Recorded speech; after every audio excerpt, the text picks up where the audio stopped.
अहरा world wide channel जनता के जनहित में बातों को रखने के लिए बनाया गया है। हमारे बीच में बहुत सारे राज्यों, बहुत सारे जिलों से बहुत सारे वीडियो और क्लिप्स आ रहे हैं। आइए इसमें से कुछ आपको दिखाएं। स्पष्ट है कि ब्राह्मणों ने स्तूप और विहार जो कि राजा अशोक द्वारा बनवाया गया है को शिवलिंग में बदल दिया। ये भारत के मूल बासिंदे जो अंधभक्त बने पड़े हुए हैं, गोबर भक्त, इनको पता नहीं है कि ब्राह्मणों ने बौद्धों के सारे लोगों को जाति के आधार पे बांटा और जब उसको राजनीतिक लाभ लेना हुआ तो धर्म के नाम पर, हिंदू के नाम पर इकट्ठा कर लिया और इकट्ठा करके शासन सत्ता में आ गया। ये जो हिंदू शब्द है ब्राह्मणों को मेजोरिटी में लाता है। ब्राह्मण अगर शासन सत्ता में आज है तो हिंदू की पहचान की वजह से है। हमारे बीच में घुस करके ये हिंदू बन गया और हिंदू बन करके आज हमारी खोपड़ी पर जो है ये पेशाब कर रहा है, हमारे लोगों के हक अधिकार छीन रहा है, हमारे लोगों के बीच में द्वारा दी गई गाली है। ऐसा किताब में लिखा, उस किताब का नाम है सत्यार्थ प्रकाश। उन्होंने इसीलिए 1875 में आर्य समाज की स्थापना करी, हिंदू समाज की स्थापना नहीं करी, क्योंकि उनका संदेश था कि हिंदू मुगलों द्वारा दी हुई गाली है। न्योता दिया जाता है भारत की समस्त जनता को, अपने आप को हिंदू साबित करो और बुद्धिस्ट इंटरनेशनल नेटवर्क से 1 करोड़ रुपया पुरस्कार प्राप्त करो। को जब मोहन भागवत से बोला गया था कि SC ST OBC के लोग हिंदू है, साबित करो, वो साबित लाइनें मैं पढ़ करके सुनाता हूं ताकि आप लोग भी इस रहस्य को जान सकें। 11 दिसंबर 1995 को दिया हुआ सुप्रीम कोर्ट का आदेश मीडिया बिल्कुल पूरी तरह से ब्लैकआउट करती है।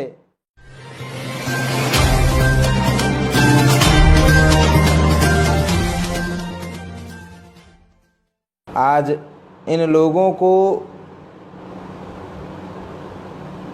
एक बहुत बड़े रहस्य से मैं रूबरू करवाना चाहता हूं।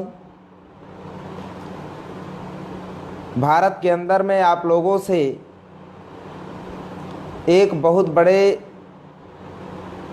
रहस्य का उद्घाटन करने जा रहा हूं, जिससे कि भारत सरकार ने आज तक वो पर्दा बना करके रखा हुआ था और भारत के मूल बासिंदों को छलने का काम किया आज तक।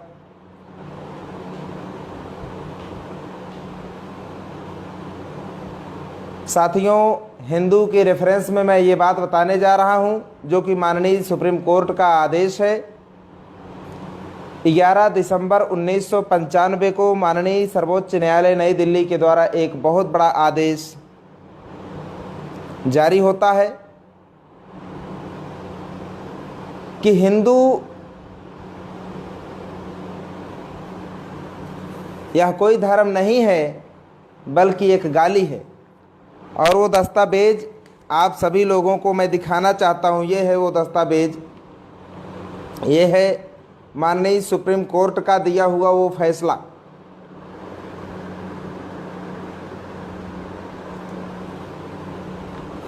तो साथियों, इसमें क्या लिखा है उसको जो है कुछ लाइनें मैं पढ़ करके सुनाता हूं ताकि आप लोग भी इस रहस्य को जान सकें।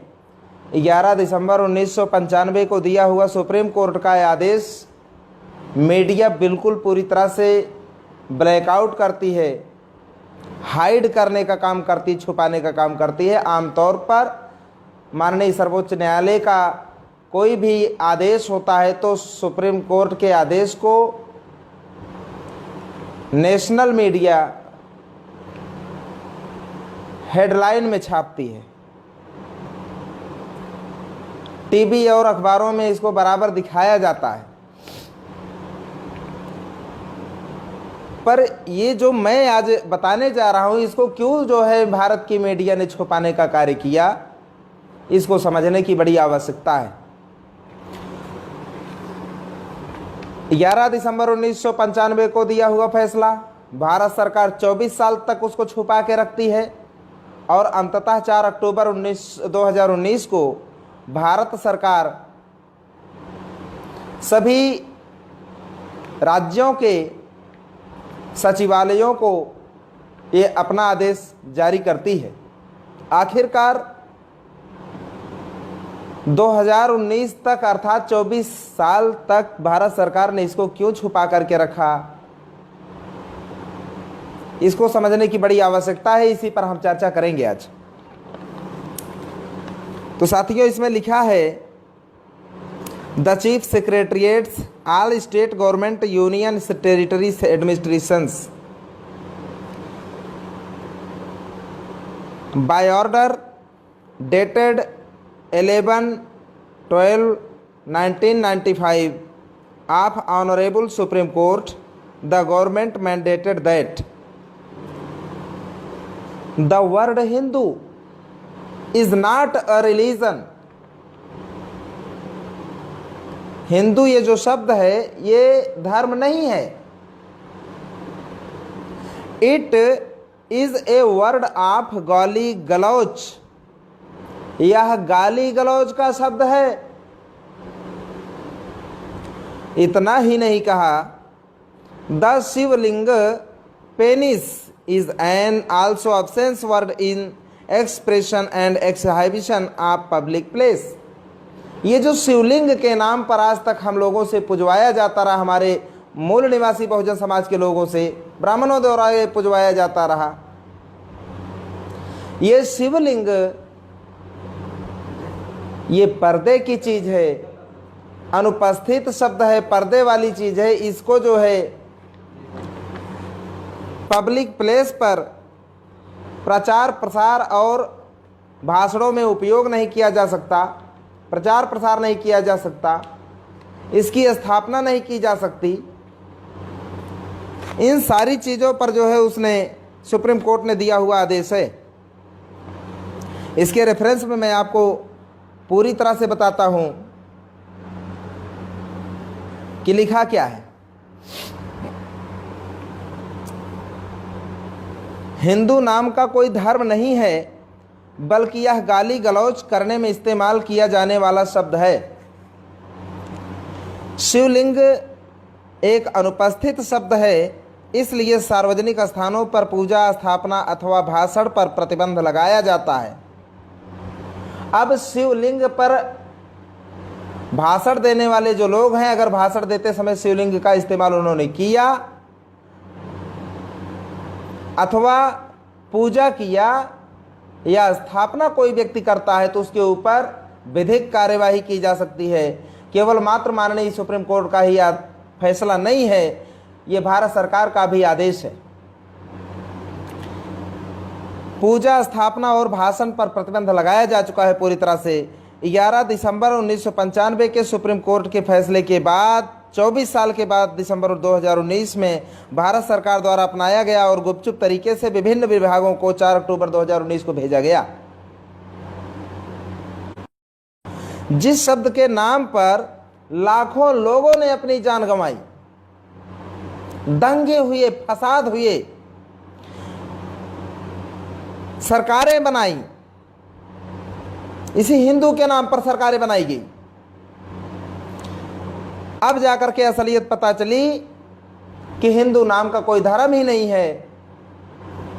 अगर ये बात सरकार ने छुपाने का काम ना किया होगा, आम जनता को बताने का काम किया होता मीडिया ने, तो शायद इनकी सरकार ना कांग्रेस की बन पाती 1995 के बाद से, और ना ही बीजेपी की बन पाती, क्योंकि इनकी सरकार के बनने का जो मूल आधार वो है हिंदू के नाम पर भारत के मूल निवासियों को, मूल बासिंदों को बेवकूफ़ बना करके, इस्तेमाल करके अपनी सरकारें बनाई। हिंदू नाम का जो पर्दा है, पर्दाफाश होने के बाद में इन लोगों ने इसको छुपाने का काम किया, उसके पीछे षड्यंत्र है। आगे बताता हूँ। हिंदू शब्द की व्याख्या और हिंदू मंदिर के पीछे का जो सच, जो एक आरटीआई के द्वारा दिनांक 27 नवंबर 2019 को प्राप्त हुआ, सुप्रीम कोर्ट में दिए गए न्यायिक और गृह मंत्रालय सरकार द्वारा हिंदू शब्द का प्रयोग सार्वजनिक तौर पर प्रतिबंधित किया गया है। साथ ही सुप्रीम कोर्ट का यह आदेश है कि इस कानून का उल्लंघन करने पर सजा अथवा जुर्माना अथवा दोनों हो सकता है। इस पर सजा और जुर्माना दोनों है।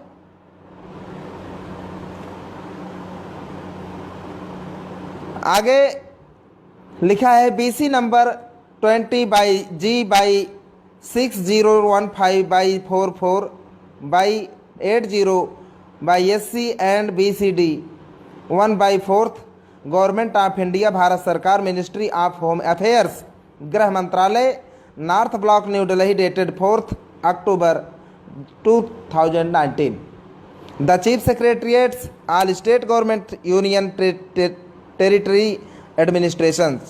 विषय क्या है? आधिकारिक संचार और अनुवाद में भारतीय के संबंध में हिंदू शब्द के उपयोग से बचने की आवश्यकता है। सर, माननीय उच्चतम न्यायालय के दिनांक 11 दिसंबर 1995 के तहत सरकार ने अनिवार्य किया है कि हिंदू शब्द एक धार्मिक शब्द नहीं है, यह गाली गलौच है। सार्वजनिक स्थान की अभिव्यक्ति और प्रदर्शनी में शिवलिंग एक अनुपस्थित शब्द है। भारत सरकार गृह मंत्रालय सभी राज्य सरकार केंद्र शासित प्रदेशों के प्रशासन को निर्देश दिए गए थे कि वे हिंदू शब्द से बचें। प्रशासनों से भी अनुरोध किया गया था कि विभाग के नाम पर जो धर्म के समग्र प्रभार हैं, शब्द हिंदू का उपयोग नहीं किया जाना चाहिए। शिवलिंग अनुपस्थित शब्द है, इसलिए सार्वजनिक स्थान पर पूजा स्थापना या भाषण पर प्रतिबंध है। अंधभक्तों, इसको समझो आप। पूरे भारत को गर्त में मिला दिया तुमने अभी तक। अभी तुम लोगों पर कार्रवाई भी होगी, सुधरने का नाम नहीं ले रहे हो। यह स्पष्ट है कि ब्राह्मणों ने स्तूप और विहार जो कि राजा अशोक द्वारा बनवाया गया है को शिवलिंग में बदल दिया। ये भारत के मूल बासिंदे जो अंधभक्त बने पड़े हुए हैं, गोबर भक्त, इनको पता नहीं है कि ब्राह्मणों ने बौद्धों के साथ क्या किया।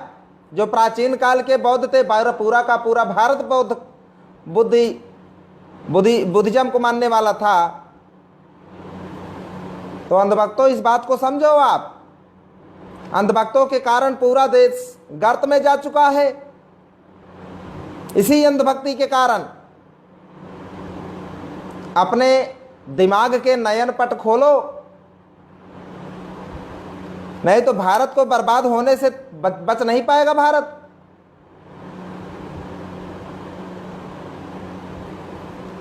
आगे लिखा है,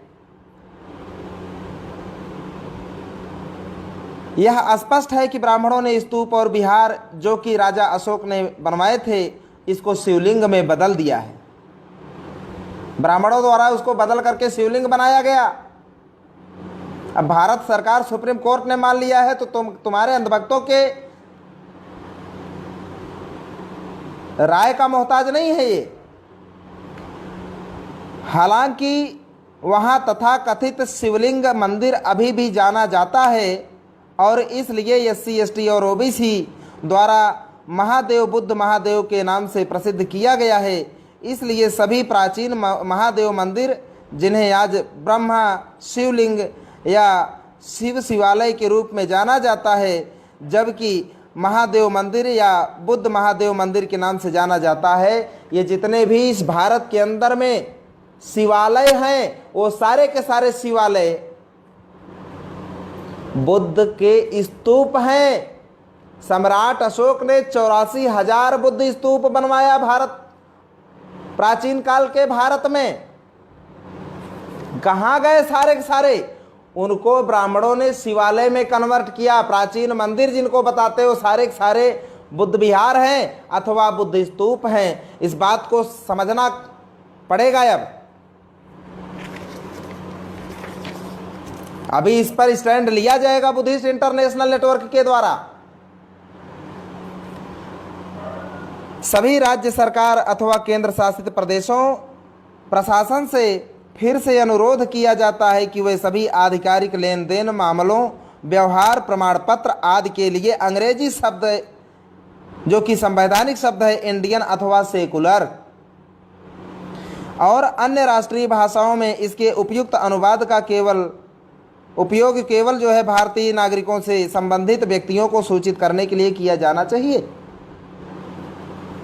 सभी प्राचीन मंदिरों में शिवलिंग यानी पेनिस के आकार को एक मानव के आकार में और सभी प्राचीन मंदिरों में के प्रांगण में सुलभ स्थान पर महादेव मंदिर या बुद्ध महादेव नाम से एक बोर्ड बनाया जाना चाहिए। ये भारत सरकार का आदेश है।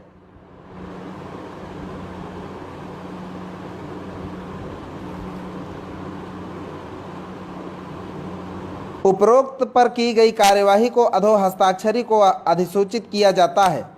संजय मेहता भारत सरकार के अवर सचिव, जानकारी और आवश्यक कार्यवाही के लिए अग्रेसित प्रति भारत के सभी केंद्रीय मंत्री अथवा विभाग। दूसरा, सचिव केंद्रीय लोक सेवा आयोग धौलपुर हाउस नई दिल्ली। तीसरा, चेयरपर्सन कर्मचारी चयन आयोग block number 12 COG complex Lodhi Nagar Nai Delhi. चौथा, भारत निर्वाचन आयोग अशोक नगर नई दिल्ली। पांचवा, सामाजिक न्याय के सभी ब्यूरो अथवा मंडल प्रमुख अथवा डेस्क अथवा चयन।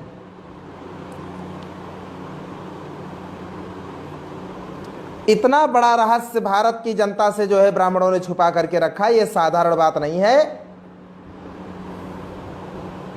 इस पर समझने की आवश्यकता है कि आखिर हिंदू, इसको हम लोगों ने अभी बुद्धिस्ट इंटरनेशनल नेटवर्क के राष्ट्रीय संरक्षक और राष्ट्रीय प्रभारी आदरणीय वामन मेश्राम जी और प्रोफेसर बिलास खराज साहब ने भारत की जनता के सम्मुख एक इनाम, एक पुरस्कार रखा है। क्या रखा है पुरस्कार में? कि कोई भी व्यक्ति आए, अपने आप को हिंदू साबित करे और हम लोगों से 1 करोड़ रुपया इनाम मिले। कोई भी व्यक्ति, न्योता दिया जाता है भारत की समस्त जनता को, अपने आप को हिंदू साबित करो और बुद्धिस्ट इंटरनेशनल नेटवर्क से 1 करोड़ रुपया पुरस्कार प्राप्त करो। इसको जब मोहन भागवत से बोला गया था कि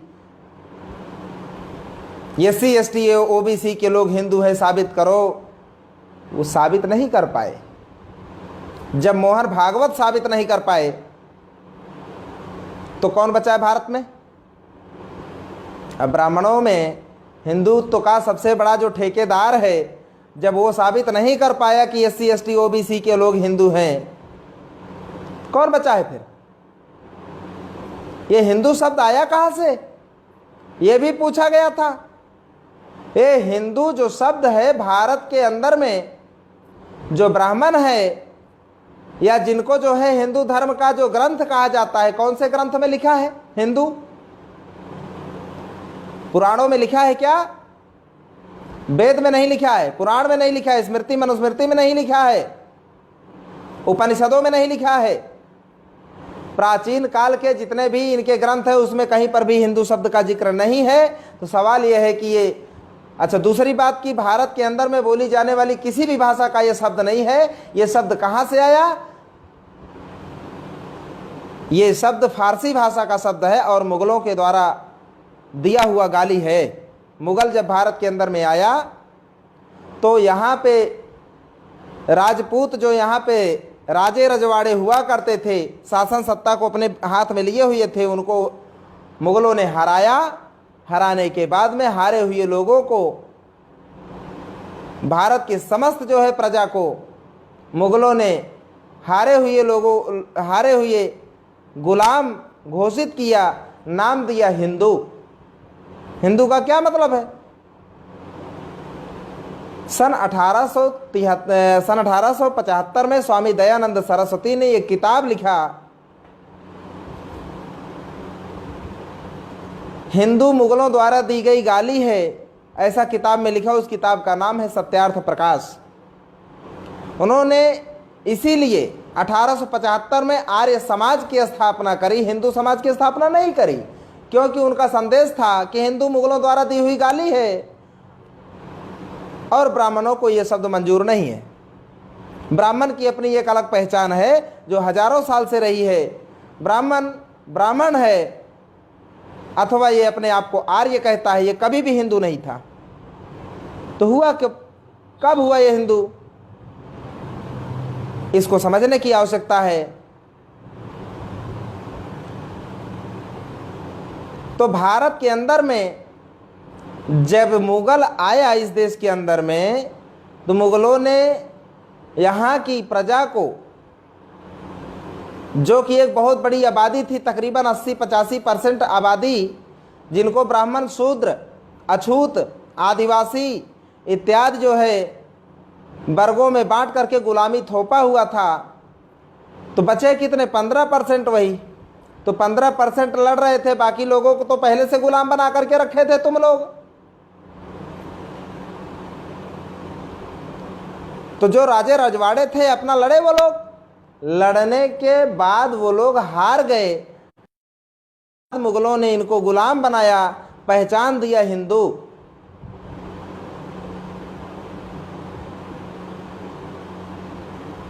ब्राह्मण इस शब्द को नकार देता है। नकारने की एक वजह है, मुगलों ने हिंदुओं के ऊपर एक कर लगाया, जजिया कर। ब्राह्मण तुरंत जो है उसकी प्रतिक्रिया देता है कि हम हिंदू नहीं हैं, हम हजारों साल पहले इस देश के अंदर में आक्रमण करके इस देश के लोगों को गुलाम बना करके रखा। हम लोग भी विदेशी लोग हैं, जैसे कि तुम हो, जैसे कि मुगल विदेशी है आक्रमणकारी, ऐसे हम भी हैं। इसलिए हम हिंदू नहीं हैं, अतः हम हिंदू के नाम पर कर नहीं देने वाले। बल्कि ब्राह्मणों ने मुगलों से समझौता करके 800 साल तक ब्राह्मणों ने भारत के अंदर में मुगलों को राजकाज करने में मदद किया और उसके साथ सत्ता की मलाई काटा। ये भारत के इतिहास की एक कड़वा सच है।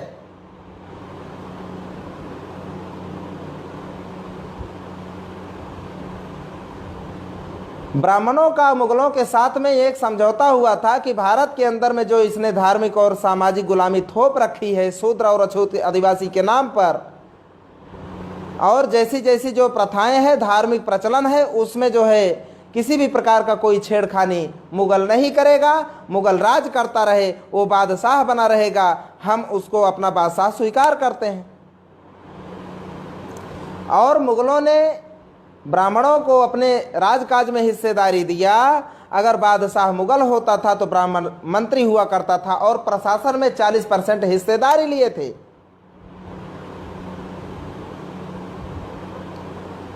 यही कारण है कि मुगल पीरियड में भारत के अंदर में जो शूद्र अछूत बनाए गए थे, इनके ऊपर से गुलामी का जो कहर ढाया जा रहा था वो बिल्कुल बंद नहीं हुआ, चलता रहा, अनवरत चलता रहा। शूद्र जिसको आज ओबीसी कहा जाता है, अछूत जिसको आज अनुसूचित जाति के नाम से जाना जाता है, एससी, आदिवासी जिसको आज शेड्यूल ट्राइब एसटी के नाम से जाना जाता है, तो गुलाम थे।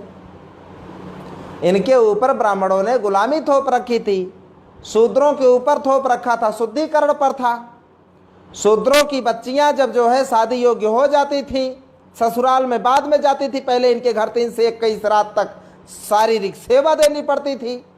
ब्राह्मण उनके साथ भोग विलास करता था 21 रात तक, तब वो पवित्र करके फिर कहता था हाँ अब तुम ससुराल जाने लायक हो गई हो। ये जो अनवरत प्रथा चलती आ रही थी, कितनी घिनौनी प्रथा है, ब्राह्मणों के द्वारा थोपी गई थी।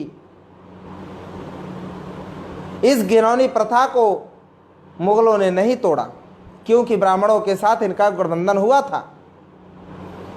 इस देश के अंदर में चरक प्रथा जो है लागू की गई थी, सती प्रथा लागू की गई थी, शूद्रों को, अछूतों को शिक्षा से वंचित करके रखा गया था, और इनकी जिंदा महिलाओं को जब विधवा बनने के बाद में जीते जी जला दिया जाता था। कितनी भयानक जो है ये लोग बना करके रखे थे। मुगलों ने जरा सा भी उसको जो है नहीं छेड़ा। ये लगातार 800 साल तक चलता रहा। 800 साल तक भारत गुलाम बना रहा अंग्रेजों का। कभी ब्राह्मणों ने आंदोलन नहीं चलाया, मुगलों भारत छोड़ो। मुगल के बाद अंग्रेज आता है। अंग्रेज जो है आने के बाद जो मुगलिया शासन चला करता था दिल्ली की सल्तनत पर, उसको छोड़ करके बाकी पूरे देश पर अंग्रेजों ने अपना परचम फहराया और भारत की जनता को उसने भी गुलाम बनाया। अंग्रेजों के आने के बाद में अंग्रेज इनको गुलाम बनाता है। अंग्रेजों की गुलामी के बाद उनका भी 150 साल तक इस देश में शासन चलता है, लेकिन अंग्रेजों के अंदर कुछ इंसानियत थी, मानवता थी। अंग्रेजों के आने के बाद भारत के अंदर की जो वास्तविक परिस्थिति थी, भारत के अंदर में अछूत आदिवासी ब्राह्मण के गुलाम, ब्राह्मण क्षत्रिय वैश्य अंग्रेजों के गुलाम, ये सच्चाई थी। भारत का जो शूद्र अछूत आदिवासी है, इसको ये डायरेक्ट अंग्रेजों का गुलाम नहीं था, बल्कि ये डायरेक्ट ब्राह्मण का गुलाम था। ब्राह्मण अंग्रेजों के गुलाम थे, हम गुलामों के गुलाम थे। लेकिन अंग्रेजों के अंदर मानवता होने के कारण उसने जो अपने गुलामों के लिए अर्थात ब्राह्मणों के लिए अधिकार दिया, वो ब्राह्मण के गुलाम यानी कि गुलामों के गुलामों को भी अर्थात हम लोगों को भी अंग्रेजों ने वही सारा हक अधिकार दिया जो कि ब्राह्मण क्षत्रिय को दिया।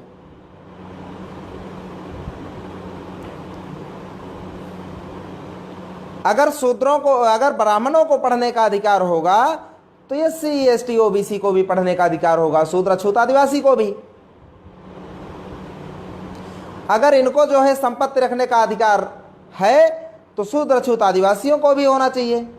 और ये सती प्रथा जैसी तमाम, और इतना ही नहीं, आस्तन कर ये जो है लोग ये लिया करते थे केरल में, कितनी घिनौनी प्रथा इन लोगों ने थोप रखी थी, जिसका जो है अंग्रेजों ने पूरी तरह से खंडन किया। सती प्रथा को अंग्रेजों ने कानून बना करके ख़त्म किया, चरक पूजा को कानून बना करके ख़त्म किया। जगन्नाथपुरी से जब जो है रथ यात्रा निकलती थी तो वहाँ पर जो है आज शूद्र समाज के जो लोग हुआ करते थे, यानी बैकवर्ड समाज के लोग अपने जो है ज्येष्ठ पुत्र को ला करके वहाँ पर रथ के नीचे दबा करके मरवा देते थे, तो उनको जो है तृप्ति होती थी। इस बात का बोध होता था कि अगले जन्म में हम किसी अच्छे कुल में पैदा होंगे और पिछले जन्म का हमारा सारा जो पाप है वो उससे हम मुक्त हो जाएंगे। ऐसी घिनौनी सोच जो है ब्राह्मणों ने उन लोगों को दिमाग में डाल रखी थी। ये सारा कुछ ब्राह्मणों ने जो थोप रखा था अमानवीय प्रथा, इसको अंग्रेजों ने समाप्त किया। अंग्रेज सामाजिक और धार्मिक रूप से पूरी तरह से खंडित करते जा रहे थे ब्राह्मणों की व्यवस्था को, और ब्राह्मणों की व्यवस्था पूरी तरह से लहूलुहान होने के बाद, चोटिल होने के बाद उनको लगा कि कहीं हमारी चंगुल से OBC SC ST अर्थात शूद्र अछूत आदिवासी हमारे चंगुल से गुलामी के निकल ना जाएं। इस बात के लिए ब्राह्मण चिंतित हुए और अंग्रेजों ने एक संकल्प लिया था कि मेरे जाने से पहले यहाँ पर कुछ ऐसा किया जाना चाहिए कि कानून बनाने की जो संस्था हो उसमें सभी लोगों का प्रतिभाग होना चाहिए, सभी समाज के लोगों का प्रतिभाग होगा तो कोई किसी समाज के ऊपर जो है अन्याय अत्याचार करने वाला कानून नहीं बना सकता। ये प्लान के तहत जो है अंग्रेजों ने साउथ बरो कमीशन लंदन से भिजवाया कि भारत की समस्त प्रजा को, सभी वर्ग के लोगों को, सभी समाज के लोगों को कानून बनाने की संस्था जो होगी उसमें सबका हिस्सेदारी होना चाहिए, क्योंकि अंग्रेजों के आने के बाद कानून बनाने का अधिकार तो केवल ब्राह्मणों का था। जब ब्राह्मणों का था तो ब्राह्मणों ने अपने आप को ईश्वर बना डाला, देवदूत बना डाला, और यहाँ की जो मूल प्रजा हुआ करती थी भारत की, इसको जो है इंसान से बदतर जिंदगी पे जीने को मजबूर कर दिया।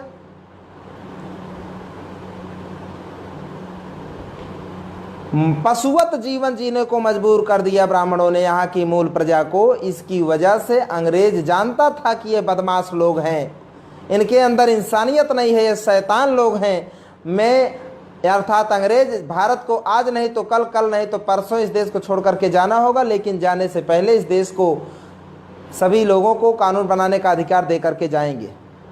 इसके लिए साउथ बरो कमीशन 1918 में जब लंदन से आया तो साहू जी महाराज जो कि कुर्मी जाति के थे, लेकिन उनके वो कुर्मी जाति के लिए अकेले काम नहीं किया, बल्कि जितने भी शूद्र जाति के जितने भी आते हैं, शूद्र अछूत आदिवासी, सभी समाज के लिए उन्होंने काम किया। भारत की बहुजन समाज के लिए उन्होंने काम किया अपने जीवन भर। तो बहुजनों के मसीहा में उनकी श्रेणी में उनका एक बहुत उच्च कोटि में स्थान है। तो साहू जी महाराज के कहने पर भास्कर राव जाधव और डॉक्टर अंबेडकर, इन दो लोगों ने साउथ बरो कमीशन का स्वागत किया भारत के अंदर में कि सभी को कानून बनाने का अधिकार मिलना चाहिए। इसके जो है समर्थन में बाबा साहब डॉक्टर अंबेडकर और भास्कर राव जाधव ने स्वागत किया। उस समय तत्कालीन कांग्रेस के जो नेता थे वो बाल गंगाधर तिलक थे। बाल गंगाधर तिलक को ये बात बहुत खराब लगी कि अब हमारे साथ बैठ करके वो लोग भी कानून बनाएंगे। जो हमारे हरवाहे, चरवाहे, ठठवारे और हमारे घर पे पानी भरने का काम करने वाले जो लोग हैं, जो हमारे गुलाम लोग हैं सदियों से, वो हमारे बगल में बैठ करके कानून बनाने की संस्था में अर्थात पार्लियामेंट में हमारे साथ बगल में बैठ करके कानून बनाएंगे। ये बात उसको बहुत अखर गई। उसने जो है साहू जी महाराज को जवाब देना चाहा, लेकिन वो जवाब दे और साहू जी महाराज उसको छोड़ दें, ऐसा हो नहीं सकता था। तो उसने क्या किया कि साहू जी महाराज के रियासत जहाँ तक थी वहाँ उसके अंदर में सभा ना लेकर के उसके बॉर्डर पे अथनी नाम का एक गांव है, वहाँ पर इसने सभा लिया और उस सभा में इसने कहा कि क्या तेली, तंबोली और कुणभट संसद में जाकर हल चलाएंगे? संसद कोई जमीन है जहां पर कुर्मी जाकर के हर जोतेगा? ऐसा उसने कहा।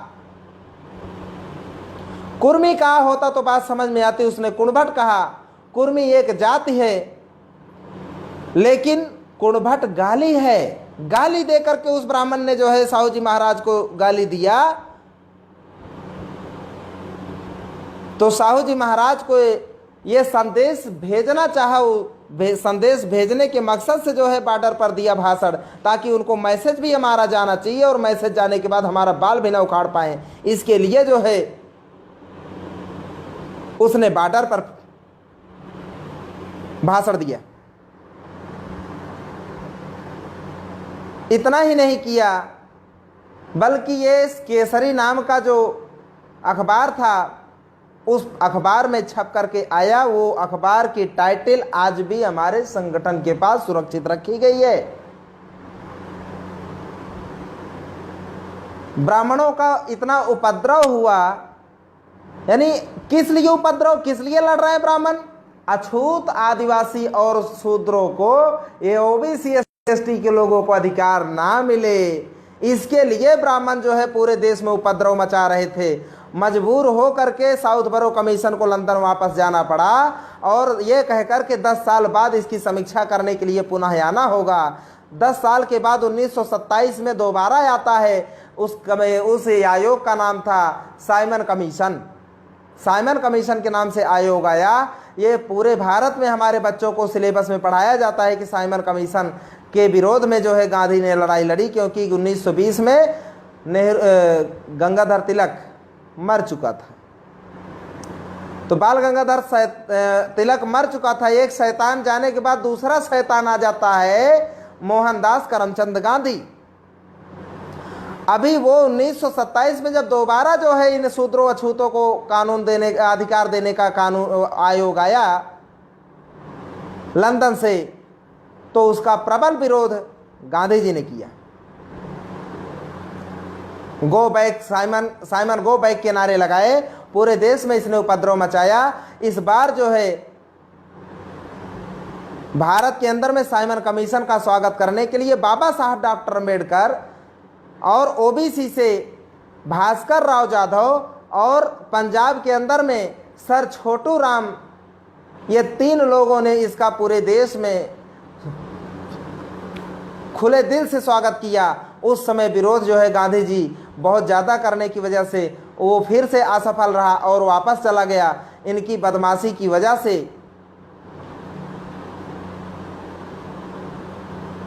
फिर अंग्रेजों ने सोचा, प्लान बनाया कि इन ब्राह्मणों को बहुत मिर्ची लगती है, भारत के अंदर में उपद्रव करते हैं, इसलिए यहाँ आकर के कोई हक अधिकार सभी लोगों को नहीं दिया जा सकता। सभी लोगों को अगर हक अधिकार देना है तो ब्राह्मण उपद्रव करता है, इसलिए अंग्रेज इनके भी दादा निकले। अंग्रेजों ने योजना बनाया कि तुम लंदन आओ और वहाँ पर आओगे तो वहाँ पर जो है गोलमेज सम्मेलन में आमंत्रित करके बुलाया गया, तो वहाँ पर आएंगे।